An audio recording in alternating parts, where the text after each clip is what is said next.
Assalamu alaikum wa rahmatullahi wa barakatuh. It's really a pleasure to see South Africans on board because the University of Johannesburg is where I did my studies. That time it was the Rand Afrikaans University under Professor Nodier, and I was a lecturer there as well. I'm related with Cape Town as well, Professor Najma Musa, and also with Professor Dengo from Durban.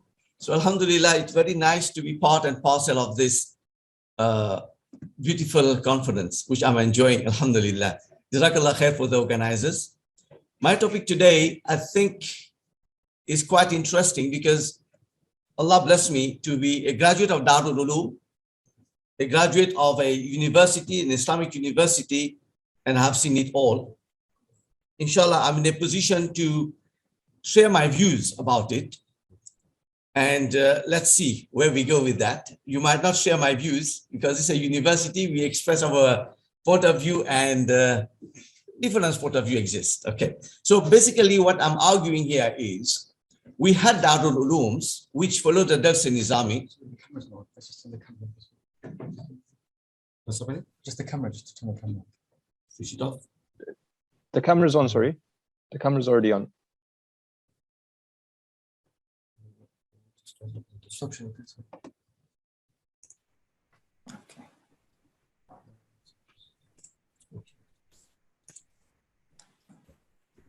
Thanks for everyone's It's patience. on. Okay, it's on. Just come. Where's the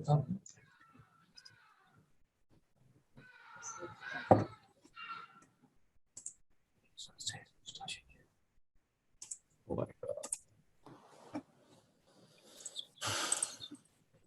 Okay. Is this one? Okay. All right. Okay. Sorry for that, for this small hiccups. All right. So, right. So basically what I want to do today is very basic meaning of Darse-i-Nizami. This is an area where tons of doctoral thesis has been written, Aligarh University, Oxford, and many other universities. And I feel there's still gaps to be filled in, because we are talking about 200-300 years of legacy here. It's not something we come and discuss in a conference, right? So just a very basic idea about it. And in my paper, I'll try to be a bit more critical analysis about it. Then, based on my experience in a Darul Uloom, I feel that it was subject-centered or instruction-centered versus learner-centered, what I am proposing. But learner-centered itself is not an end in itself. It got its own disadvantages. And therefore, I will bring in a proposal, which I hope, if Allah wills, will be of benefit. So this is basically my outcome, having an insight of the need for Darse-i-Nizami. I'm not saying to discard Darse-i-Nizami. That's not my argument here. I think we need Darse-i-Nizami. That's my position as an academic. But also the need to improve its pedagogy to meet modern challenges, because that's what we hear. Okay, ulama don't know this, don't do that. Okay, we'll come to that in a few minutes. So meaning of Darse-i-Nizami, okay, Darse-i-Nizami, you can see the Persian touch on it, the Mughal Empire in India. Please go back to India, learn the history. And the word Dars, from the word Darasa in Arabic, which has many meanings: to erase, to efface, to obliterate, etc. But in our context, it means to educate and to learn. So what is important here is the word nizam. And I think this is where we're missing the point here. It's not what we call a program. It's not a syllabus in the way we understand it in the academia. It is a nizam. It is a system. If you look deeply, there is a book by Jilani on that. For example, why we want to educate the young rather than the elderly people when we start. There are many reasons on that. The origin of it is in Surah Al-Kahf, about how Khizr alayhi salatu wasalam fixed up the wall, and there is a whole epistemology about this. There is no time to discuss it. So the origin, I put an interrogation mark there. Is it really from Nizamuddin Sihalivi in the 18th century, or from the Farangi Mahal? This has been challenged that might not be the case. In fact, when Darul Deoband was established, it was not only that. Those who study the history of Darul Ulooms will know that Darse-i-Nizami, there are 4 schools of thought of India of that, and go back in the political situation that was prevailing, the need to counteract certain things. So you had this Darse-i-Nizami that started before that, and then how it metamorphoses itself into something new, and that evolution is still continuing. And we have to appreciate that dynamism, right? So Mufti Taqi Sahab, which is one of the iconic personalities we know in the world, Muslim world today, he says that Darse-i-Nizami is to make people who are firm in their religion know the creed, which is very important, our aqidah, and to know the proofs of the religion so that they can be satisfied themselves and also satisfy others. He states that this will help a person to understand the difference between his ego and the Islamic principle. I think that is a key word here, because the Quran is clear about it. Have you not seen those people who are taking their deity, their ego as a deity? Okay, that is very, very powerful. When we want to teach something, we want to learn something, we have some bias. We have whoever we are. We can be a professor, we can have 10 degrees. Realities, we are human being. We have this in us. And that is that control, which is very important when we develop those disciplines, right? There must be some barriers, some parameters. Like the Quran says in many, many places, Tilka hududullah. These are the limits set up by Allah, right? So this is a very, very important point that Sheikh Taqi Usmani has raised. Now, I am proposing from my experience, maybe different people have different experience. When we went to Darul Ulooms, we got a series of books to complete, and you go to the class, you make hal of the ibadah. This is a technical term, which is hal of the ibadah. In other words, we explain the meaning of the text. And therefore, the teacher will bank what his knowledge to you based on the books written 1,000 years ago. For example, Quduri is about 1,000 years ago. You got, for example, Al-Hidayah, which was written about 720 years ago. But there are reasons as to why those books are still kept in the syllabus. I'll come to that in a few minutes' time. So it is a subject-centered. We need to complete the syllabus. I remember I was studying Quduri because of my background in business and law. I started asking questions with a modern context. So my teacher once, twice, then he said, please stop asking questions because we got a syllabus, we got a book to finish. So this is what I'm saying. And that is extremely important in the mindset of Darul Ulum, because the great scholars like Sheikh Abu Fattah Buddha, Sheikh Ahmad Zarqa, and these are great iconic personalities, they insist that you must do a book cover to cover to get to really master the subject. So this is one philosophy of looking at it. So this is where I think it is a subject-centered stroke, instruction-centered, right? I have been discussing that with many scholars. How do you pitch the classification of the pedagogy of Darul Ulum? It is a research on its own. We got to carry a survey like Fatima has done earlier on. So subject-centered learning is about building a curriculum and the focus of individual classes around the subject that itself undergoes. That is why the scholars say do cover to cover. You can get the minutiae, the fine point of that discipline, you pick it up. So what are the advantages of that? Why should we do that? Number one, it entered deep into a relationship with a mutual subject shared by the teacher and the student. Because you're going to be here for 7 years and you're going to see the same teachers on and on. And that relationship is very, very, very important. I haven't got time to go with the theory of how do you pass on knowledge in Islam, right? It's very important to have this relationship. Like the ulama say, it is sadr to sadr. That is very important. Like in Surah Al-Iqra, how Iqra was revealed and how that knowledge was passed on to Rasulullah. Then you got how Khizar alayhi salatu wasalam got his knowledge in Surah Kahf, Milladuni, that is from Allah. That also there's a hadith of that. There's many ways how knowledge is passed on, ilm is passed on. So that relationship is very important. We got to nurture that. Number two is transcend alternative approaches to teaching through unity of focus and being. That is where it's important. When you come to a university, it's diversified. In Darul Ulum, it's zoom on a specific area because the students are very young. They need to be nurtured in a given direction. If not, it becomes confusing for them. It introduces a complete overview of the discipline, which I have mentioned earlier on. And that is extremely important that you cover everything. This is why in Darul Ulum, in your first year, for example, Aqidah, first year you get a small book, second year you get a bit more complicated, and the third year, Allahu Akbar, we study Sharia Qaid, which is really phenomenal. Those who study Sharia Qaid will know what I'm saying, especially the first 15 pages. First 15 pages of Sharia Qaid, we're talking about existentialism. We're talking a very advanced theory. So that is very important to understand that complete discipline. Number 4, a comparative study. Now, this is maybe problematic, the approach to it. But if you read the classical books, even the Maliki school, like Bidayatul Mujtahid, you study Hidayah, you study Sharia Qaid, there is this comparative study. It opens the mind. But maybe the approach, the emphasis might be needs some tweaking there. So this is the first advantages which we have discussed. Sorry for that. As compared to the learner-centered approach, which we usually adopt in a university, is to give the skills to the student rather than to compete subject to subject, right?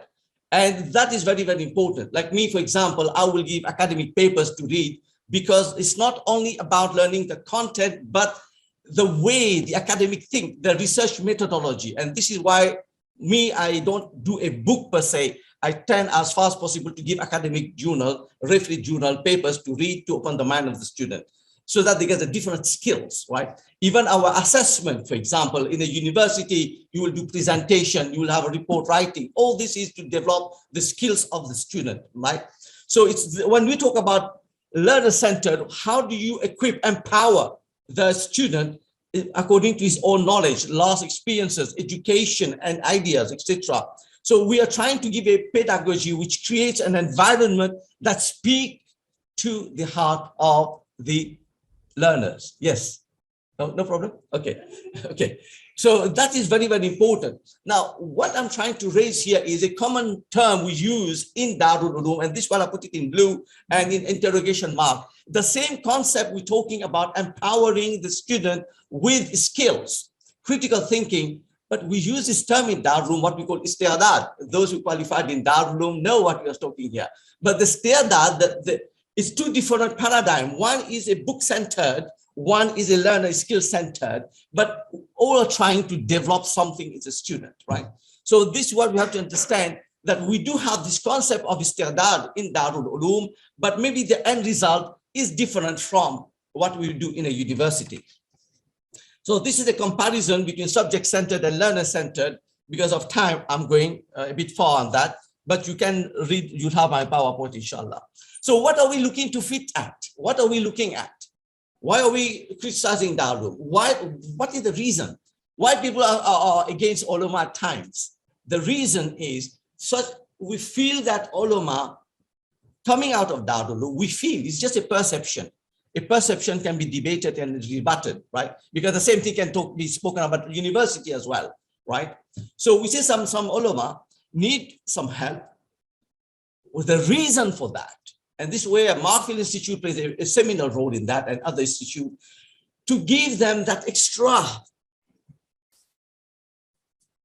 help they need to become more active in society, and they can penetrate a high academic level, right? Because I identified only 4 things here. There are many. One is critical thinking that Sheikh Ricky mentioned early on. The second one is objectivity. As I mentioned early on, the underpinning philosophy, they go young, they will study the Hanafi fiqh, they will follow maybe the Maturidi way of thinking, and in Tasawwuf, they will follow maybe the Chishtiya. Whatever way, we respect that. We got to learn to respect that and not discard it.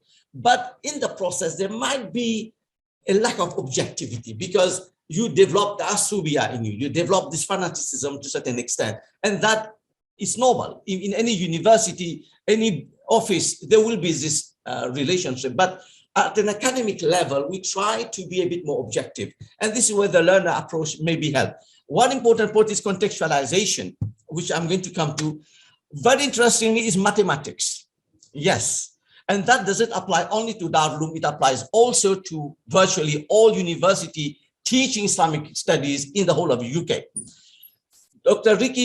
Sheikh Ricky mentioned something from the QAA, empirical.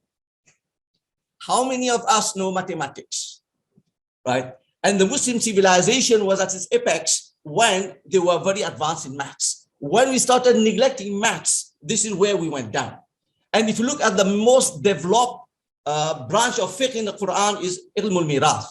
inheritance, which is mathematically very, very, very advanced. Professor Ramsey says this is the most advanced law of inheritance in the world, right?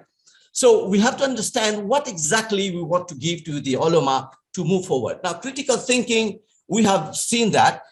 What we mean by critical thinking is the ability to pilot, master, and develop ability to perceive affinity or symbiosis. I mean, there are so many books written, hundreds of books have been written. What is critical thinking? Because that itself is bias. A person who is in Europe will think differently from a person in China, and who will think differently from somebody who is in Africa. So what is critical thinking? Something can be good for you, it's not good for somebody else. So how do you peg that? The whole debate about Plato and Aristotle of what is logic to start with, right? So again, we must take that with a pinch of salt when we say Darul Ulooms is lacking critical thinking. Do we have critical thinking? That also we have to think about it. If we didn't have critical thinking in Darse-i-Nizami, then how do you explain to me the iconic personality like Mona Shafri Thanvi, who according to Professor Mahmoud Razi, has written more than 2,800 books and manuscripts? 2,800. That's not a joke. I personally have got 70 of his books. I personally in my library, just to give you an idea. And we know how long it takes to write a PhD, okay? Mona Sulaiman Nadvi, who is an iconic personality. Taqi Osmani, who was a judge of the Sharia Appellate Division in Pakistan. Okay, then we get Mona Shibli Romani, who changed the architecture of education in India, for example. But they all advocated, one thing very important I got to highlight here, they advocated the changes of the statu quo when the need arose. Now, what are the activities? Conceptualization, that they got it in Darul. Application, where the problem is, because those books were written 1,000 years ago. How do you translate that in the modern world, in a financial economy? Development is okay. Analysis, I think they got enough to synthesizing ideas. That is, again, because it's a very very subject-centered, instructional-centered, that is where the synthesis is missing. And I think professors like Markfield will play that role, given that exposure. Evaluation of information collected also, that is very crucial. How do you filter that information? Now, objectivity, I've already spoken. Now, contextualization, this is where I think we got a very important role to play. How do we contextualize the Quran as a whole, position of the verses in the visitor text, the circumstances, the contemporary situation? And that is where this updating is very, very important. So the contextualist approach actually originates with the companions of the Prophet, but has been marginalized and even condemned by proponents of more dominant textualist approaches. I can talk 1 hour on that, there is no time, right? How the Sahaba contextualize Islam. There's no time to discuss that now. Now, when we talk about contextualization, this is a very, very, very important slide. I know time is running. One is, when we look at Islam, be it in the field of Aqidah, Ahwal al-Shakhsiyya, Fiqh al-Muamalat, whatever you want to talk, this is the template for you, according to me. Understand that the nusus, the verses, the revelation is qat'i, binding, and the dalala, that is the interpretation from the time of the Prophet till now, is binding. You can't change that. For example, وَحَلَّ اللَّهُ الْبَيْعَ وَحَرَّمَ الرِّبَى. Or the text is binding, qat'i, but the interpretation is open. Number 3, the text might be open to interpretation, for example, khabari wahid, and the interpretation is qat'i. Everybody understood it. But the collection of the hadith, there can be some comment on that. Or the text is dhanni, human intervention, and the interpretation is open to interpretation.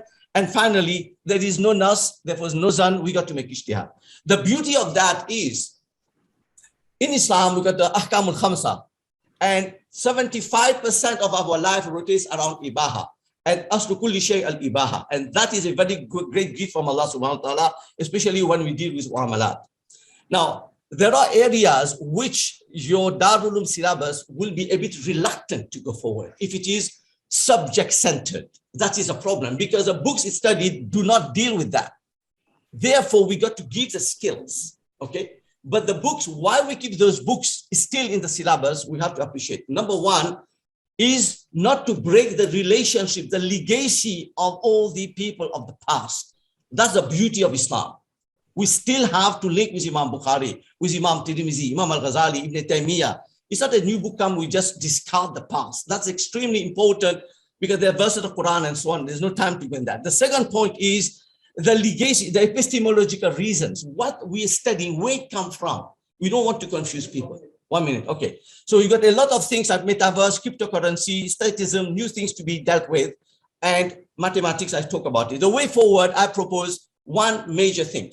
And I got my Ustad in front of me here, Dr. Imran. I propose something. What I say is Islamic goal-centered. I know there are goal-centered, I've read on them, but Islamic goal-centered, I haven't seen in a book so far. There are some sporadic writings on that. We got to teach and develop the books in a what we call maqasid-driven, the 5 maqasid. Number 2, collective or ummatic driven. The alim, when he come out of here, he must have this holistic view. This is the ummah that we got to look into. For example, even the non-Muslim are part of the ummah, as we know, okay? The third one is globalization driven. Now, each one now, we may demand a doctoral thesis on its own, right?